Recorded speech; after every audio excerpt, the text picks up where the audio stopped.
Video ക്ലിപ്പുകളൊക്കെ നുണപ്രചരണങ്ങൾ നടക്കുന്നുണ്ട്. പക്ഷേ മറ്റേ ചിത്രം പറഞ്ഞത് ഞാൻ ഒരു പോസ്റ്ററിൽ ഒരു ചിത്രം അതിൻ്റെ തല മാറ്റിയിട്ട് എൻ്റെ തല ഒട്ടിച്ചിട്ട് വികൃതമായി കൊടുത്തിട്ടുണ്ടെന്നാണ്. ആരാ ഈ മനോരോഗികൾ? സോഷ്യൽ മീഡിയ അധിക്ഷേപത്തിൽ കെ ശൈലജ ഇന്നലെ നടത്തിയ ഈ പ്രസ്താവന ആവേശത്തോടെയാണ് UDF ഏറ്റെടുത്തത്. ടീച്ചർ മലക്കം മറിഞ്ഞെന്നായി പിന്നീടുള്ള പ്രചരണം. സൈബർ ആക്രമണം സംബന്ധിച്ച് പറഞ്ഞതിൽ ഉറച്ചു നിൽക്കുന്നുവെന്നും തെളിവ് കൊടുക്കേണ്ടിടത്ത് കൊടുക്കുമെന്നും ശൈലജ ഇന്ന് തുറന്നടിച്ചു. ഒരു കാര്യവും ഞാൻ മാറ്റിയിട്ടില്ല. പിന്നെ തെളിവുണ്ടല്ലോ, അത് പരാതി കൊടുത്തിട്ടുണ്ട്. ഇനി ആവശ്യമുണ്ടെങ്കിൽ ഇനിയും കയ്യിലുണ്ട്, അത് കൊടുക്കാം. നടത്തിയത് മോർഫിംഗ് തന്നെയല്ലേ എന്ന് മുഖ്യമന്ത്രി. മോർഫ് ചെയ്ത ചിത്രം ആളെ തലവെട്ടിയിട്ട് വേറെ തലവെക്കുന്നൊരു ഏർപ്പാടുണ്ടല്ലോ, അതാണ് നടന്നത്. അതല്ലേ അങ്ങനെ തന്നെ പറഞ്ഞത്. രൂക്ഷമായി വിമർശിച്ച UDF നുണബോംബ് പൊട്ടിച്ചെങ്കിലും ചീറ്റിപ്പോയെന്ന പ്രതിപക്ഷ നേതാവിന്റെ പരിഹാസം.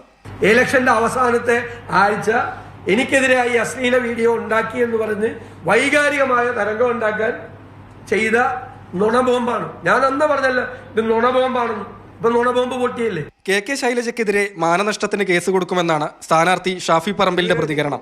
തന്നെ അനാവശ്യമായി വലിച്ചിഴക്കുന്നത് എന്തിനെന്നും ഷാഫി ആവർത്തിക്കുന്നു. സോഷ്യൽ മീഡിയ അധിക്ഷേപത്തിൽ അതിനിടെ ഒരു യൂത്ത് ലീഗ് പ്രവർത്തകനെതിരെ കൂടി പോലീസ് കേസെടുത്തു. പേരാമ്പ്ര സ്വദേശി ഷഫീഖ് വല്യക്കോടിനെതിരെയാണ് കേസ്. അവസാന ലാപ്പിലും വടകരയിൽ സജീവമായി തുടരുന്ന സോഷ്യൽ മീഡിയ ആക്രമണ ചർച്ചകൾ വോട്ടർമാരുടെ മനസ്സിൽ എത്രത്തോളം ആഴത്തിലിറങ്ങിയിട്ടുണ്ടെന്നാണ് കണ്ടറിയേണ്ടത്. മാതൃഭൂമി ന്യൂസ്, കോഴിക്കോട്.